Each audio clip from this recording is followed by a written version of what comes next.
Hey guys, Mike here. So I'm going to go over a little bit about finishing concrete today. We're going to power trowel this floor. It's a 44 by 24 basement floor. And the floors, we got it poured about 8:30 in the morning. It was all down.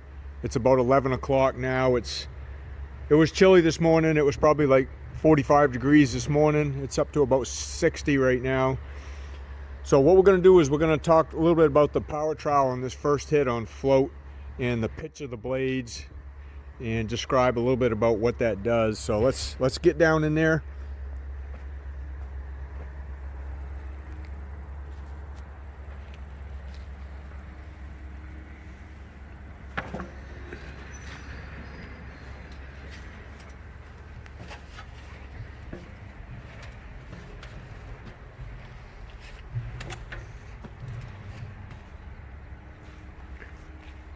All right, so I'm walking on the concrete. You can see my footprints there. I'm just sinking in just a little bit, you know, maybe a 1/16 of an inch to an 1/8 of an inch. I got on this with my knee boards right there about 30 minutes earlier. I went around and just mag floated all my edges with my knee boards.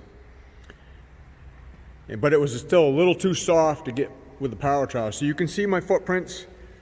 Now, that's probably just about the right time to hit this if you're kind of new at this. I know myself, on a day like today where it's kind of cool, I could probably still give this a few more minutes. But I want to show you guys just a little bit about how you start power troweling. So you can see, I use a float blade. See the blades that clip on over the finished blades? Those are called float blades. So we use float blades. Now you can use combo blades. A lot of times combo blades will come on the power trowel. And what we do when we float it, so when we hit the concrete this first time with these float blades, we try to keep them as flat as possible. So really barely no pitch at all.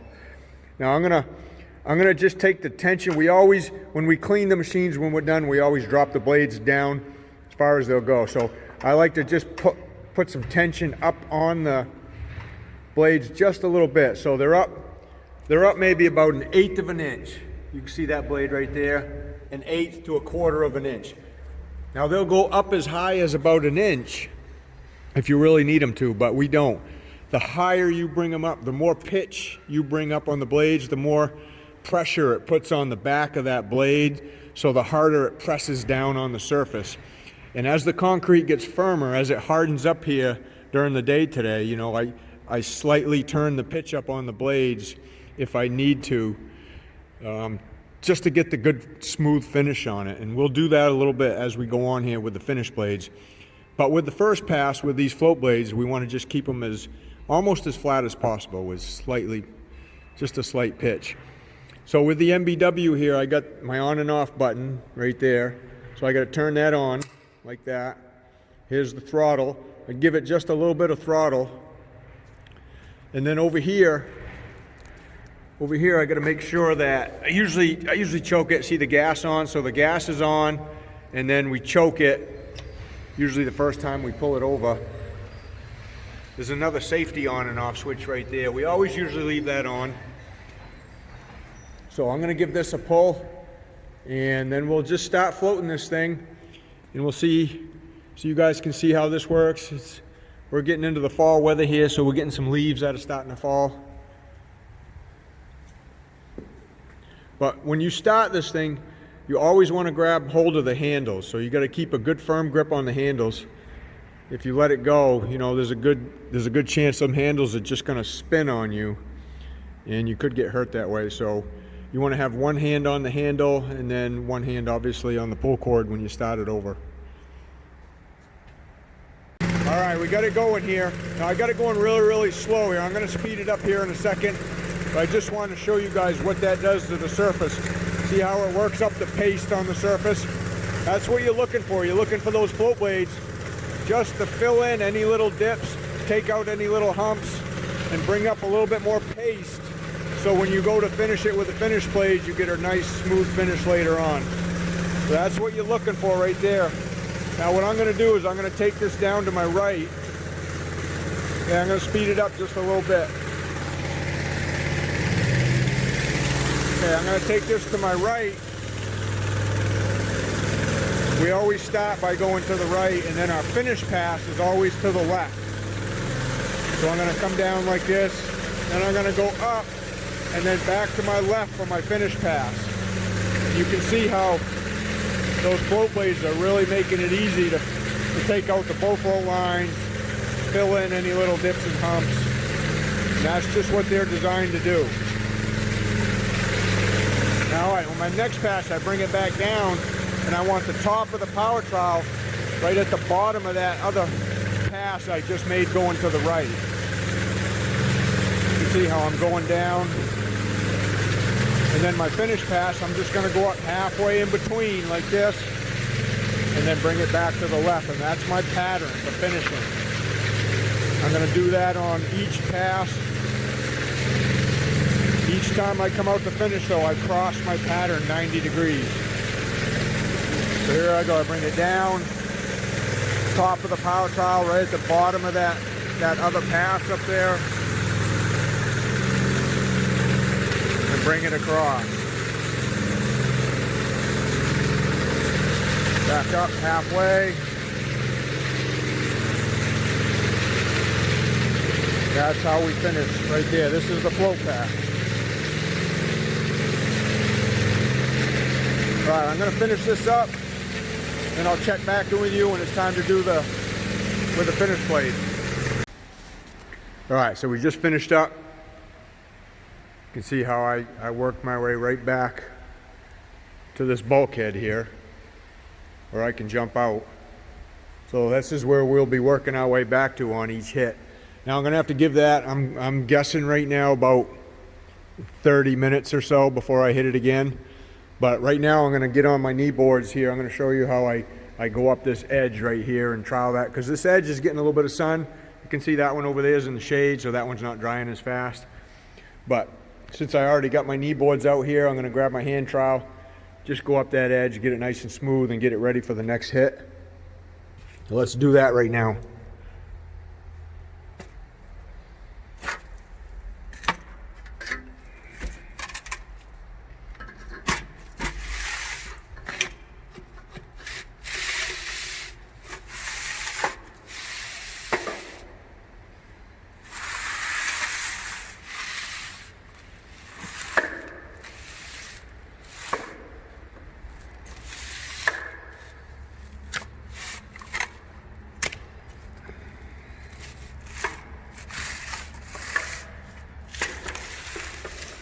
All right, this is my hand trowel.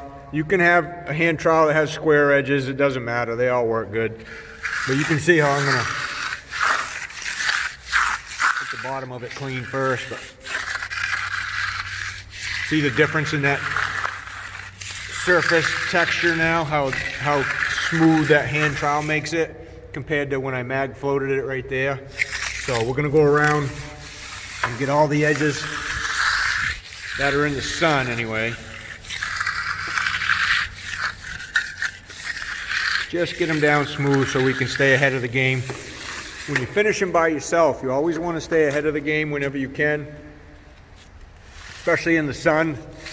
So it's important that if you have time to get ahead, then you hit it.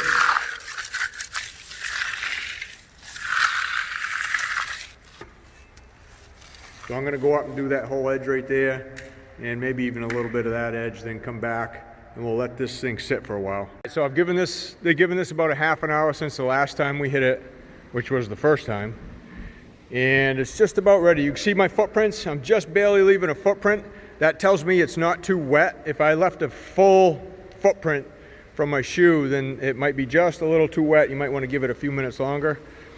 But I'm leaving about a half of one or a third of a footprint, so that tells me the surface is drying up and it's about ready to hit. Now I got to get those float blades off, so what I usually do is I just tip the machine up a little bit and take them off one at a time. Or if there's two of us, I can have somebody use the crane right there, and we can crane it up off the ground a little bit and take them off. But I'll just tip it up, take them off by hand, and then just throw them out over the wall, and then I'll be ready to use my finish blades. Now, as far as the pitch on the finish blades, when I get those float blades off, I'm going to turn the pitch up just a little bit higher than I did when I floated here. And that's all I need to do to get this first pass done with the finish blades. All right, so I got the float blades off. You can see how flat that finish blade is. I want to crank that up just a little bit higher than that. We want it maybe a 1/4, 3/8 of an inch off the front edge off the ground. That way it doesn't dig in, so I'm just going to turn that clockwise a little bit.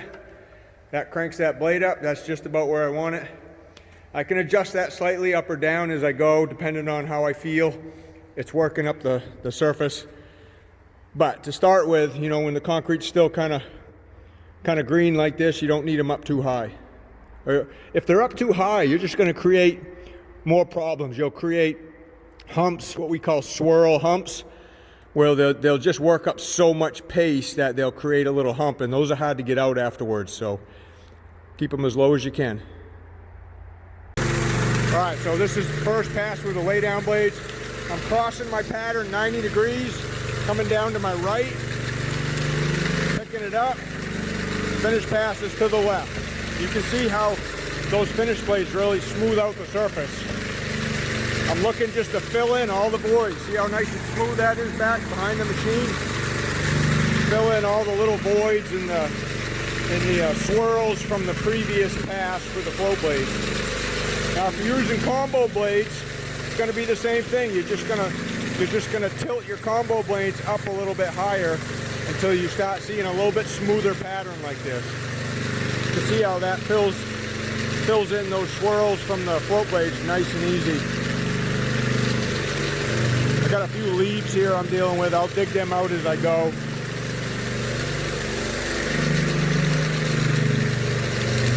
So again, you bring it back up into the middle of the other two passes, and that's how you complete the pass. So I'll bring it over, down, top of the power trowels, right at the bottom of that other pass I went to the right with.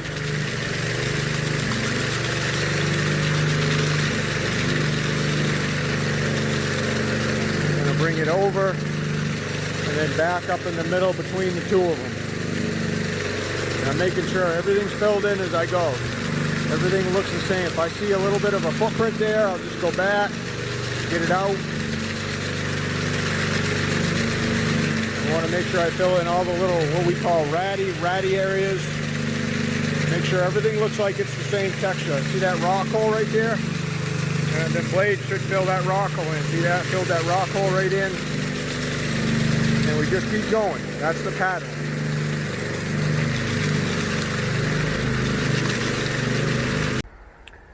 All right, it's been about 30 minutes since the last time I've hit it. Now we've hit this twice, so we floated it and we've hit it with the finish blades once. So we're gonna go down and hit it with the finish blades a second time. First thing I'm gonna do is just go down by hand and hit all my edges with my steel trowel. So I'll get all my edges down, then I'll get it on it with a power trowel and hit it with the finish blades again. And then we'll probably get back off it and let it sit for a few more minutes, let it dry up a little bit more. Each time we hit it, as long as we let it dry up in between, it gets smoother and smoother. So this will be hit number 3. It's looking like maybe it's going to take about 5, maybe even 6 hits today, especially over there in the sun, to get this thing finished up where we want it. All right, so we're coming down for our 4th hit with the power trowel. This will be our 3rd hit with the finish blades.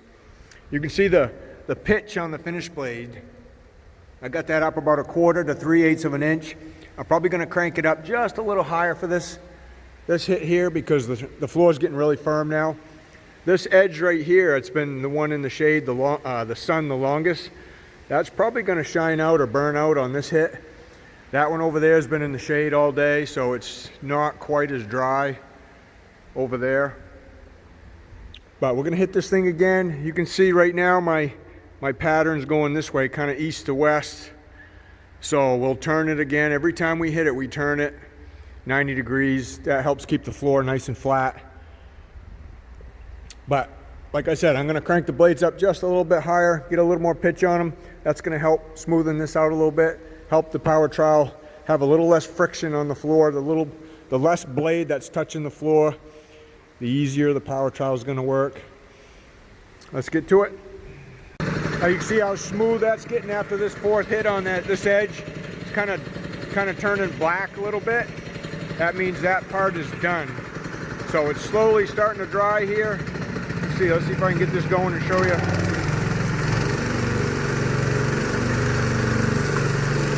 So the further out away from the wall I get, concrete's just a little bit greener.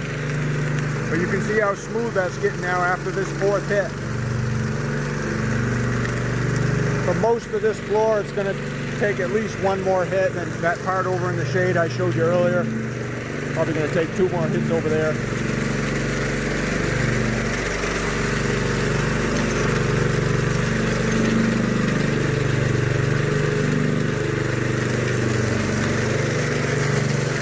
Still following the same pattern.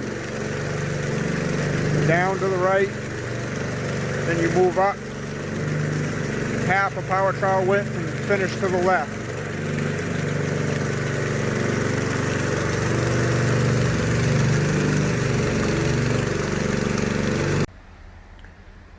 All right, so this will be the 6th time I've gone over this floor today. Now, probably 3/4 of it is done, kind of blackened out, shined out, what we call it. The only part that's really not done is the part that's been in the shade all day when there was sun out. It's pretty cloudy out here now. So I'm just gonna buzz over that part and get that shined out, and then I'll be done. Then I'm gonna lift this thing out with my crane. You can see it right there. And that'll be it for today. The pitch on the blades, you can see I've got them up about a 1/2 inch now above the floor. That's all I needed to crank them up on this floor. If you do need to crank them up higher, you can, but if there's no reason to crank them up too high. So that'll be plenty good enough to finish this floor off, and let's get it hit and done.